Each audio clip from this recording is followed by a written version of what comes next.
तो next problem हमारे सामने क्या है। एक ट्रेपेजियम दिया हुआ है ABCD, जिसमें AB और CD पैरेलल है और AD परपेंडिकुलर है किसके, AB के। ऐसा कुछ दिया हुआ है। यहाँ पे 90 है तो 90 बना लेते हैं अपन। ये 90 है और ये 90 है। अब भाई उसने क्या बोला है कि ABCD के अंदर एक इन सर्कल है। इन सर्कल मतलब सी बात है, जो भी मेरा पॉलीगॉन है उसकी साइज को टच करने वाला, जो टच कर रहा है। अब वो ट्रायंगल के अंदर है तो भी इन सर्कल है, पैरेलल के अंदर है तो भी इन सर्कल है। इन सर्कल का बस यही लॉजिक है, ठीक है। Which touches AB at Q, AB को कहाँ पे टच कर रहा है, Q पे, और CD को कहाँ पे टच कर रहा है, P पे, है ना। इसमें उसने PC लेंथ दी हुई है और QB लेंथ दी हुई है। देखो, ये जब टच कर रहा है तो QB टेंजेंट हो गई, तो ये 49 है, तो ये वाली लेंथ भी कितनी हो जाएगी, 49, ये पार्ट इतना। और सेम PC 36 दिया है, तो ये बचा हुआ ये लेंथ भी कितना हो जाएगा, 36। ये टोटल लेंथ भी आपको पता है ये कितनी है, 40 और 30 कितनी, 70 और 15 मतलब 85 लेंथ ये। और 36 अगर मैं घटा दूं, मतलब यहां से मैं अगर एक परपेंडिकुलर ड्रॉ करूं ऐसा,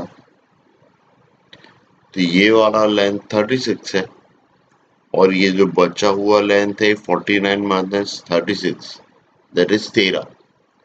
तो उसने ये स्टैंडिंग हाइट पूछी है, दैट इज PQ। तो ये तो एक राइट ट्रायंगल बन गया, और ये 85 ये 13 है, तो एक्चुअली पाइथागोरन ट्रिपलेट्स ही है। एक पाइथागोरन ट्रिपलेट होती है, दैट इज 13, 84, 85। तो अगर आपको ये याद है तो आप डायरेक्टली बता सकते हो इसका आंसर क्या है, 84। बहुत सिंपल है। मैं एक और चीज डिस्कस करना चाह रहा था। आप अगर पाइथागोरस थ्योरम अगर आपको आता है, उसमें आप थोड़े से वो एक्सपर्ट हो, तो ये पाइथागोरन ट्रिपलेट आपको अगर कुछ चीज याद है तो, और नहीं तो ए स्क्वायर माइनस बी स्क्वायर का लॉजिक, कि भाई 85 का स्क्वायर माइनस 13 का स्क्वायर, यही होगी हाइट, ठीक है। हाइट का स्क्वायर ये आएगा। A square minus b square दे रखा है, तो that is a minus b and a plus, ये ए माइनस बी और ये ए प्लस बी। ये कितना है, 85 माइनस 13, ये कितना आ जाएगा 72, और ये कितना आ जाएगा 98। इसके फैक्टर कर लो तो ये लिखा है 8 इंटू 9 इंटू 2 इंटू 49। यहाँ से फैक्टर्स क्या जाएंगे, ये आ जाएगा 7, 2 8 जा 16, 16 का 4 और 9 का 3। सो 4 3 जा 12, 7 जा 84। यहाँ से भी 84 आएगा जब आप इसका रूट लोगे तो, ठीक है। होपफुली चीज समझ में आ गई हो आपको। तो मैं बस इतना ही बताना चाह रहा था, दैट इज, सॉरी, इसमें नहीं आएगा लास्ट वाला। ये क्वेश्चन इतना टिपिकल नहीं था, बस मैं ये बताना चाह रहा था मैं कि टेंजेंट की लेंथ इक्वल होती है। अगली चीज पाइथागोरन ट्रिपलेट आपको याद होना चाहिए, उससे आपका कैलकुलेशन काफी सेव होता है, ठीक है। और ये ए स्क्वायर माइनस बी स्क्वायर वाली method in Pythagorean in Pythagoras, ठीक है। सो अब देखिए नेक्स्ट क्वेश्चन क्या बोल रहा है। इसमें एक हेक्सागोन दिया हुआ है ABCDEF, और इसमें एक P पॉइंट मेरे को अंदर इस तरीके से अज्यूम करना है जिससे कि उसके 3 कंसेक्यूटिव वर्टाइसेस का डिस्टेंस 8 8 और 16 हो, ठीक है। तो ये जो 8 8 दिया है, तो PA और PB एक आइसोसेलेस ट्रायंगल बना होगा, मतलब P डेफिनेटली एल्टीट्यूड पे लाई कर रहा हूँ, ठीक है। तो इसका मतलब कि मैं एक एल्टीट्यूड ड्रॉ करूं, वहां पे P लाई करेगा। और फिर आगे क्या बोल रहा है, R is the radius of the circumscribed circle. Circumscribed circle hexagon का इस तरीके से कि अपने क्या होते हैं, हेक्सागोन के जो सारे पॉइंट्स होंगे वो हेक्सागोन के सेंटर से r डिस्टेंस पे होंगे, क्योंकि जो सर्कल पास होगा वर्टाइसिस से पास होगा और उसका जो सेंटर जाएगा वो हेक्सागोन का भी सेंटर, सो वो O। अब O से अगर मैं एल्टीट्यूड ड्रॉ करूं तो उसी पे P लाई करेगा, ये ऐसा कहना है। ठीक है, अगर इतना आप समझ पा रहे हो तो अब क्वेश्चन हो जाएगा। अब इस पूरे क्वेश्चन में सिर्फ कैलकुलेशन, तो अब ये इस पॉइंट को x मान लेता हूँ। अब देखो, इससे मैंने अगर इसको ज्वाइन किया, यहाँ पे 90 बनेगा और ये 90 है, तो ये एक्चुअली ये दो पाइथागोरस थ्योरम का खेल है पूरा, है ना। आप ये ट्राइंगल अगर देख पा रहे हो, ट्राइंगल OPC, तो ये क्या है, एक राइट एंगल ट्राइंगल। ब्लैक वाला पिक कर लेते हैं ज्यादा सही, है ना। इस हिसाब से मेरी एक सिंपल सी इक्वेशन बन रही है, दैट इज हाइपोटेनस का स्क्वायर इक्वल टू OP का स्क्वायर प्लस ये जो OC है दैट इज R का स्क्वायर, यही है R, है ना। तो ये R स्क्वायर, यहीं पे क्या पुट कर लेता हूँ, दैट इज R स्क्वायर। अब इस हिसाब से मेरे को अगर R पता करना है तो OP पता करना है, तो OP ये दिया हुआ है। अब OP लेंथ एक्चुअल में किस में आ रही है, OX लेंथ। और OX लेंथ कैसे पता लगेगी भैया, आप ये देखो, अगर ये पता करना है तो ये वाली लेंथ ये क्या होती है, रेडियस, और ये इसको ज्वाइन किया तो एक इक्विलेटरल ट्रायंगल बनेगा, जिसमें जो हाइट होती है, हाइट हाइट और इक्विलेटरल ट्रायंगल की साइड लेंथ, इसमें रिलेशन क्या होता है, √3/2a इक्वल टू हाइट, मतलब √3/2r इक्वल टू OX, ऐसा। ठीक है, तो बस इसको सब्स्टिट्यूट करते चलते हैं, सॉल्व करते हैं। तो ये ऐसा लिखा है OX equal to OP plus PX, और इसमें OX कितना है, √3/2 टाइम्स R।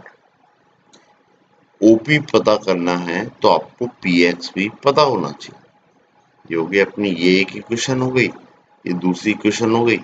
अब फिर से एक और चीज PX पता करना है, तो अब PX कैसे पता चलेगा, तो PX भी एक राइट ट्रायंगल में आ रहा है ना।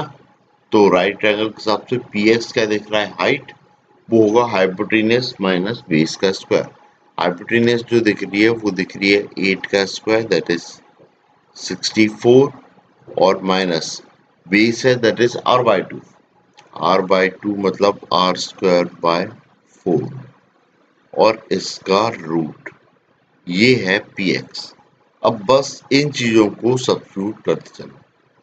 ठीक है, सो देखिए यहाँ से OP लेंथ, ये OP लेंथ, ये OP लेंथ कितनी आ जाएगी, दैट इज √3/2r, और माइनस PX, तो PX की लेंथ कितनी है, दैट इज 64 माइनस r²/4, ये OP, और मेरे को चाहिए OP स्क्वायर, तो OP का स्क्वायर पता करते हैं।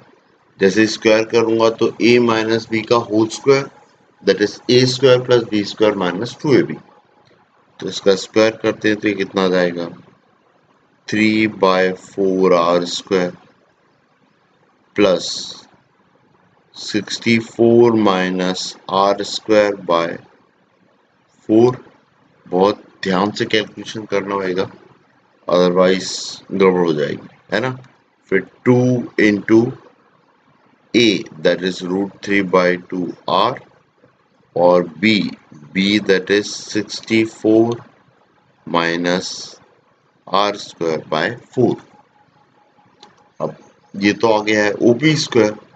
अब इस इक्वेशन में पुट करेंगे इस वाले में, तो ये कितना हो जाएगा, 16 का स्क्वायर प्लस r², फिर OP स्क्वायर की पूरी वैल्यू रख देते हैं, तो 3/4 minus 1/4 that is 2/4, 2/4 that is 1/2, तो ये कितना आ जाएगा, r²/2। ये टर्म और ये टर्म हो गई। 64 वैसा का वैसा लिखा है तो इसको 64 को वैसा का वैसा लिख दिया, ये भी हो गया। ये 2 से ये 2 कैंसिल हुआ तो ये लिखा हुआ है -√3r, और ये कितना है 64 माइनस r²/4। ठीक है, अब इसको सॉल्व कर लेते हैं। अब देखो ये रूट वाला पार्ट है, तो ऐसा करता हूँ रूट वाले पार्ट को उस तरफ ले जाता हूँ, बाकी चीजों को इस तरफ ले आता हूँ। ठीक है, तो सा नीचे कर लेते हैं इसको। अब इक्वल टू के इस तरफ ये आएगा तो ये कितना हो जाएगा √3r, और रूट के अंदर लिखा हुआ है 64 माइनस r²/4, ये इक्वल टू के इस तरफ आ गया है। r² प्लस r²/4, ये r²/4 नहीं था, ये r²/2 था, सॉरी, तो ये 3r²/2 हो जाएगा। ठीक है, अब 64, 16 का स्क्वायर दैट इज 256, और 64 माइनस 256 दैट इज -192। ठीक है, होपफुली इतना समझ में आ गया हो। बोथ साइड स्क्वायर करना है, बोथ साइड स्क्वायर करना है तो ये हो जाएगा 3, ये हो जाएगा r², ये हो जाएगा 64 माइनस r²/4, ये हो जाएगा 9/4 r की पावर 4 प्लस 192 का whole square minus 2 into 3/2 r² और इंटू 192। ये 2 से ये 2 कैंसिल हो गया। अब देखो भाई अपन को क्या करना है, ये 3 हटाना है, तो ये 3 देखो सब में से कॉमन आ जाएगा कहीं ना कहीं से, तो 3 कैंसिल करते हैं और r² को t रख देते हैं, तो ये क्या है t, ये है 64 माइनस ये है t/4, और 3 इसमें से कैंसिल किया तो ये लिखा है 3/4 t² प्लस 192 एक्चुअली में होता है 64 इंटू 3, तो एक 3 हटा दो तो ये चीज लिखिए 64 इंटू 192, ऐसा लिखा, और इसमें से 3 कैंसिल कर दिया तो ये लिखा है 192t, ऐसा लिखा। ठीक है, अब 192 मतलब 64 इंटू 3, और 64 इंटू टी यहाँ पे लिखा है तो ये उस तरफ जाएगा, तो ये कितना हो जाएगा, ये लिखा है, चलो एक बार पूरा लिख लेते हैं ताकि कोई डाउट नहीं रहे, है ना, -t²/4 equal to 3/4t² plus ये चीज क्या लिखी हुई है 64 इंटू 192, ऐसा लिखा है, और इसको लिख लेता हूं -3 इंटू 64t, ये ऐसा लिखा, तो ये 64 इंटू टी है और ये 3 इंटू 64 इंटू टी है, ये 4 इंटू 64 टी हो जाएगा। दोनों चीजों को उस तरफ ले जाते हैं, अब -t²/4 इस तरफ आएगा तो ये कितना हो जाएगा 4/4t², दैट इज t², इस तरफ 0 लिखा है, ये हो जाएगा t², इन दोनों को उठा, इसको कंबाइन किया तो -4 इंटू 64t और प्लस 64 इंटू 192। अब ये 4 इंटू 64 लिखा हुआ है ना, तो मैं क्या कर सकता हूँ, इसी चीज को ध्यान से देखोगे तो ये ऐसा लिखा हुआ है 4 इंटू 64 दैट इज 256। ठीक है, और 256 को लिख सकता हूँ 64 प्लस 192। तो अब ये लिखा है दो नंबर्स का सम और ये लिखा है दो नंबर का प्रोडक्ट, तो यहां से आप t की वैल्यू बता सकते हो। t t के दो वैल्यूज आ रहे हैं, दैट इज एक आ रहा है 64 और एक आ रहा है 190।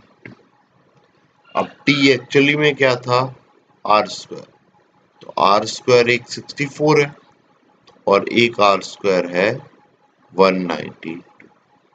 ये वाला पॉसिबल नहीं है, क्योंकि आर स्क्वायर 64 है तो आर 8 हो जाएगा और रेडियस 8 हो गई तो फिर गड़बड़ हो जाएगी, है ना। रेडियस 8 हो गई तो फिर ये पॉइंट P कहाँ पे, O पे लाई करना जाएगा, है ना। फिर O से C का डिस्टेंस 16 नहीं हो पाएगा, ये प्रॉब्लम, ठीक है। सो इसीलिए, तो इसलिए अब एक्चुअली में क्या था कि यही अगर वो बोल दे इस क्वेश्चन में कि P इंटीरियर है या एक्सटीरियर है, इससे फर्क नहीं पड़ता। तो ये जो 8 लोकेशन दे रहा है ये P पॉइंट की आउटसाइड दे रहा है, तो उससे होगा क्या, P, B और C कोलिनियर हो जाएंगे, तो P से C का डिस्टेंस 16 हो जाएगा, P से B का डिस्टेंस 8 हो जाएगा और P से A का डिस्टेंस 8 हो जाएगा। सो वो वाली जो वो है रिजल्ट जो है वो वैसा दे रहा है, ठीक है। होपफुली ये चीज समझ में आ गई आपको, है ना। अब नेक्स्ट चीज, ये वाली चीज सही है, तो आर स्क्वायर इक्वल टू 192, जिससे आर कितना आ जाएगा, रूट ऑफ 192। तो ये मेरी रेडियस है 192, है ना। होपफुली समझ में आया। प्योरली कैलकुलेशन था, तो आपको कैलकुलेशन हैंडल करते आना चाहिए, और बीच में अगर आपने स्टेप स्किप करने की कोशिश की, बहुत अच्छे चांसेस है कि आपको कैलकुलेशन गलत हो सकता है। Please be aware. हाँ, सो भाई जो नेक्स्ट क्वेश्चन है उसमें क्या बोल रहा है, एक एबीसी एक ट्राइंगल दिया हुआ है जिसमें मीडियन बी से जो सी ए पे डली है वो, और सी से जो ए बी पे मीडियन डली हुई, ये दोनों आपस में परपेंडिकुलर है ना। तो इसका मतलब क्या है कि इन दोनों मीडियन के बीच का एंगल कितना है, 90। अब अगर ये 90 है तो ये 90 है, ये 90 है, ये 90 है, मतलब मेरे 90-90 वाले ट्राइंगल बन रहे हैं। और साइड्स के स्क्वायर के बारे में पूछा है, मतलब डेफिनेटली क्या लगने वाला है, पाइथागोरस थ्योरम। तो भाई ये नाम दे दो, ए के सामने वाली साइड दैट इज ए, इस साइड को नाम दे दो बी और इस साइड पूरी साइड को नाम दे दो सी। और क्या दिया है, मीडियन की एक पूरी लेंथ दी हुई है 30, मतलब यहां से मैं लिख सकता हूं कि जो एडी लेंथ है, एडी पूरी लेंथ कितनी दी है, 30, ऐसा दिया हुआ, ठीक है। तो यहाँ तक तो फिलहाल अभी कोई दिक्कत नजर नहीं आ रही। अब मैं बस ये करता हूँ कि जो जो राइट ट्राइंगल है उनमें मैं वैल्यू सर्च करता हूँ। अब मेरे को ये पता है कि ये जो जी पॉइंट होता है ये सेंट्रोइड होता है। अगर मैं मीडियन की कोई लेंथ ले रहा हूँ तो ये सेंट्रोइड इसको 2:1 में डिवाइड करता है। मतलब अगर पूरी लेंथ के 3 पार्ट है तो जो बड़ा वाला होगा उसके 2 पार्ट होंगे और छोटे वाले का 1 पार्ट होगा।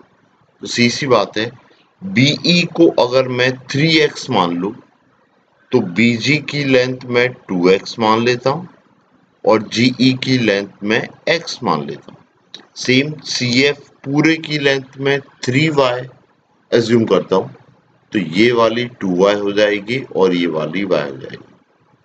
तो इस टाइप के एजम्पशन से क्या मैं फ्रैक्शन वाले इससे बच जाऊंगा, है ना। वो थोड़ा सॉल्व करने में बस इजी जा रहा होगा और कुछ नहीं, है ना। अब अपने 3 राइट ट्रायंगल्स बनेंगे जिनका यूज कंप्लीटली आ रहा होगा।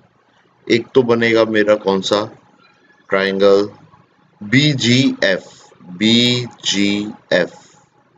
इसके कारण जो इक्वेशन मिल रही होगी ये मिलेगी 4x² plus y² equal to c/2 का whole square that is c²/4।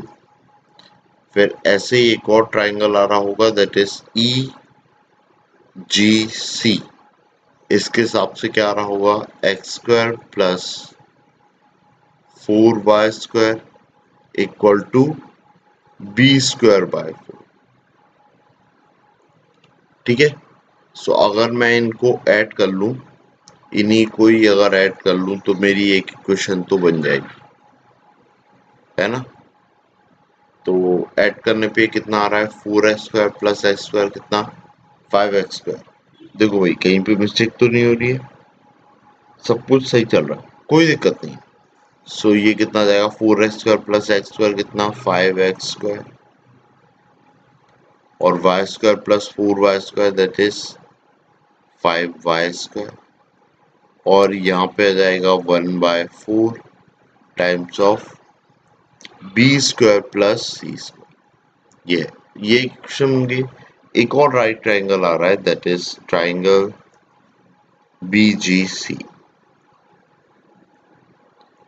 इसके हिसाब से 2x का होल स्क्वायर प्लस 2y का whole square that is 4x² plus 4y²। इसकी लेंथ कितनी आ रही है, a²। ये ऐसा कुछ आ रहा है ना। सो मेरे को ये चीज पता है, ये चीज पता है, और a² प्लस b² की वैल्यू निकालना है ना। तो देखो यहां से आप क्या करो, ये a4 को कॉमन लेके नीचे भेज दो, 4 को आप कॉमन लेके नीचे भेज दोगे तो कितना जाएगा, x² plus y² equal to a²/4। इसको और इसको फिर से ऐड करोगे तो ये कितना आ जाएगा, 6 टाइम्स, यहां से इसको और इस वाली चीज को ऐड करोगे तो ये कितना जाएगा, 6 times x² plus y² equal to 1/4 times a² plus b² plus c²। ठीक है, होपफुली इतनी चीज समझ में आई बात, है ना। अब ये तो अपना एक रिलेशन आया है। अब एक और रिलेशन होता है जो आपको पता होना चाहिए, वो क्या होता है, मीडियन की लेंथ और साइड की लेंथ में रिलेशन।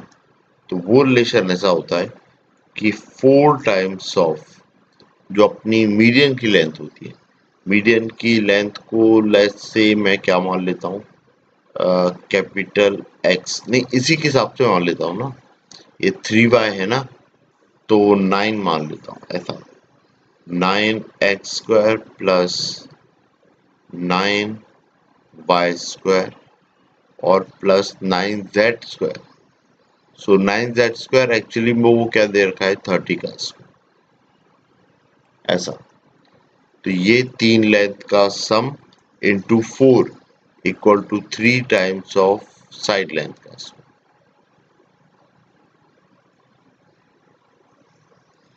ये एक रिलेशन हो, यहां से आप पता कर सकते, है ना।